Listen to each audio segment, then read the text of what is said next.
Hi friends, welcome back to my channel. Today I'm sharing a classic Italian dessert known as diplomat cake. It's rich, creamy, and layered with puff pastry, custard, and sponge cake. If you love easy and elegant desserts, subscribe to the channel, hit like, share this video, and turn on the bell icon so you don't miss any recipes. Let's get started. Croissant Step 1, bake the puff pastry, 020 to 050.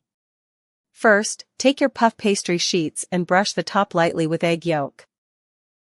Bake them in a preheated oven until they are golden brown and crispy. Once done, remove and let them cool completely. Custard Step 2, add the first custard layer, 050 to 120. Place one puff pastry sheet on your serving tray. Spread an even layer of smooth vanilla custard on top. Make sure the custard is thick and creamy for the best results. Shortcake Step 3, sponge cake layer, 120 to 150. Now add a layer of soft sponge cake over the custard. Press gently so everything stays in place. Honey pot Step 4. Sugar syrup, 150 to 210.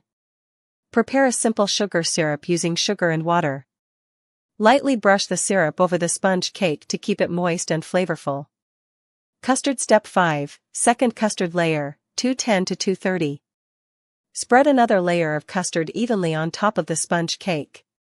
This adds richness and that signature diplomat cake texture. Croissant Step 6, final puff pastry layer, 230 to 250. Place the second puff pastry sheet on top to complete the cake layers.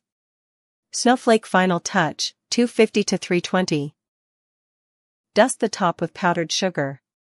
You can also sprinkle cocoa powder for extra flavor and a beautiful finish. Party popper outro, 320 to 340. And our Italian diplomat cake is ready to serve. It's creamy, crispy, and perfect for any special occasion. If you enjoyed this recipe, don't forget to subscribe, like, and share. Thanks for watching, and I'll see you in the next recipe.